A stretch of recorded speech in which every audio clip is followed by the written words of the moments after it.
ఏమండి, రెచ్చగొడదామా? ఇదే సరైన సందర్భం. రండి. పదా.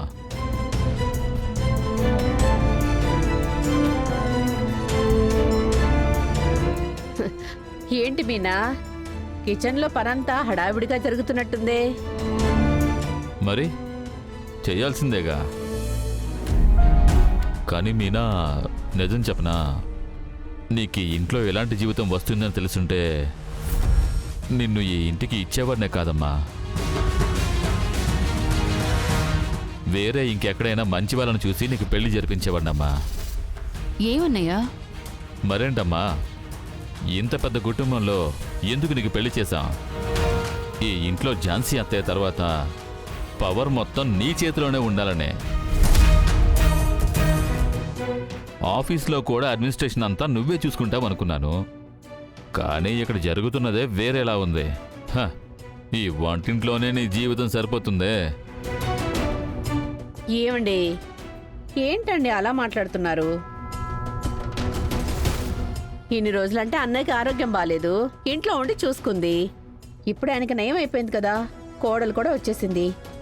తనకి అన్ని పనులు అప్పగించేసి ప్రశాంతంగా ఉండడం మానేసి మీనానే కిచెన్ని పట్టుకొని వేళ్లాడుతోంది. ఏంటి వదిన అలా మాట్లాడతావు? ఏ, నీ కోడలు పనేది చేయదంటున్నా? చేయకూడదా? తనేంటి ప్రపంచానికే రానేనా ఏంటి? మీనా, నువ్వు ఇలానే ఉంటే మీ అత్తయ్య గారే కాదు, నీ కోడలు బంగారి కూడా నిన్ను పని మనిషిలానే చూస్తుందమ్మా. ఏమండి, మనం ఎన్ని చెప్పినా ప్రయోజనం ఏం లేదండి. అది మీనా ఫీల్ అవ్వాలి. మీనానే ఈ బ్రతికే తనకు చాలనుకుంటోంది. దీనికి మించి ఎవరేం చెప్పినా ఏం జరుగుతుంది? సరే మీనా, ఈ కోడలు భోజనానికి వస్తుందేమో, ఆఫీస్కి బాక్స్ ప్యాక్ చేసి పంపాలిగా, తొందరగా చెయ్యి. అవును సార్, ఈరోజు మెటీరియల్స్ అన్నీ వచ్చేస్తాయి. మీరు మెటీరియల్స్ డెలివరీ చేయగానే పేమెంట్ వెంటనే మీకు ప్రొసీడ్ అవుతుంది.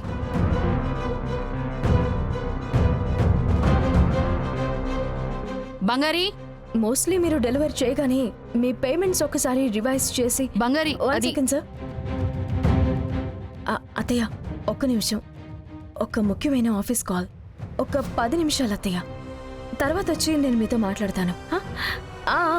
అదే సార్, మీ పేమెంట్స్ ఒకసారి నాకు రివైజ్ చేసి పంపండి.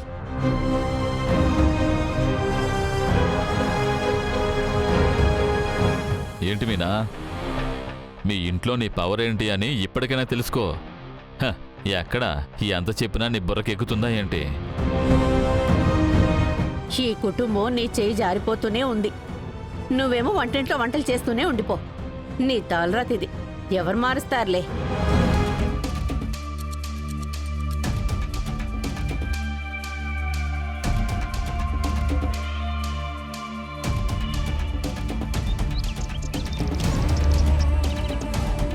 అవునవును, ఖచ్చితంగా మాట్లాడి క్లోజ్ చేసేద్దాం. ఈసారి మిస్ అవ్వదు. లేదు, మీరన్న డీలే ఫైనల్. ఈసారి ప్రాబ్లం రాదు అని చెప్తున్నాను కదా, అంతా టైంకి ఫినిష్ అవుతుంది ఖచ్చితంగా. సరే, నేనుంటాను. జాను, రవి, బంగారి, రండి, ఇలా కూర్చోండి. విషయం ఏంటి జాను? కూర్చోండి, చెప్తాను.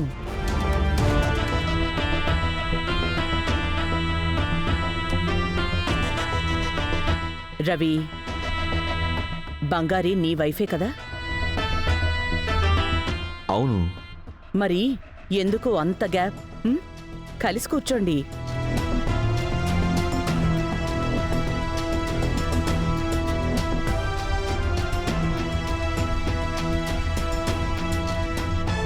చెప్పు జాను, ఏంటి విషయం? రవి, కెనడా నుంచి ముఖ్యమైన డీల్ ఒకటొచ్చింది. ఇన్నేళ్లుగా వాళ్ళు వేరే మసాలా కంపెనీలో పర్చేస్ చేస్తూ ఉండేవాళ్లంట. ఫస్ట్ టైం మన బ్రాండ్ మీద ఇంట్రెస్ట్ చూపిస్తున్నారు. సూపర్ జాను. దాదాపు 5 ఏళ్లుగా మన ఈ డీల్ కోసం ట్రై చేస్తున్నారట. ఇప్పుడు 100% వాళ్ళు ఓకే చెప్పారు. మన దగ్గరకు వచ్చి మాట్లాడతారు. మన ప్రెజెంటేషన్, ప్రోడక్ట్కి సంబంధించిన రివ్యూ, ప్రోడక్ట్కి సంబంధించిన వాల్యూ ఇదంతా కూడా వాళ్ళకి క్లియర్గా ఎక్స్ప్లెయిన్ చేయాలి. మ్, మన క్వాలిటీ వాళ్ళు నమ్మాలి. అదంతా చాలా ఈజీ జాను, చేసేద్దాం. రవి, మన ముందున్న వాళ్ళకి తెలివి లేదు అని మనం ఎప్పుడూ అనుకోకూడదు. లేదు జాను, నేను అలా అనలేదు. ఏమైనా సరే ఈ క్లయింట్ వరకు మాత్రం మనం చాలా కేర్ఫుల్గా డీల్ చేయాలి. అంత ఈజీగా వాళ్ళని సాటిస్ఫై చేయడం కుదరదు. కాబట్టి నువ్వు ఒక్కడివే ఈ డీల్ని చెయ్యాలి అనుకుంటున్నాను. నువ్వు బంగారి కలిసి ఈ అగ్రిమెంట్ సైన్ చేయాలి అనుకుంటున్నాను. ఓకే ఝాన్సమ్మా. ఈ డీలర్షిప్ మనకి కావాలి. ఇది మన గౌరవ సమస్య. మిస్ చేయకండి. ఝాన్సీ ఫుడ్స్కి డీల్ కోసం వచ్చి కుదరదు అని వెళ్ళిపోతే అది మార్కెట్లో మన మీద నమ్మకాన్ని తగ్గించేస్తుంది. ఓకే జాను, చూసుకుంటాము. ఆ, జాను, ఎందుకంత పానిక్ అవుతున్నావు? నేను మళ్ళీ చెప్తున్నాను, ఇది మీ ఇద్దరూ కలిసే చేయాలి. రవికున్న టాలెంట్, బంగారికున్న తెలివి కలిసి ఈ ప్రాజెక్ట్ గెలుస్తుంది. అలాగే సరే, జాను. ఝాన్సమ్మా. జాను, అంతే కదా, ఇంకేం లేదుగా? మ్హూ. ఇంకేం లేదు. ఉన్న అన్ని పనులని పక్కన పడేసి ఈ ప్రాజెక్టు మీదనే మీరు పనిచేయాలి. మ్, మ్, ఓకే జాను. ఝాన్సమ్మా, నేను వెళ్తాను. బంగారి,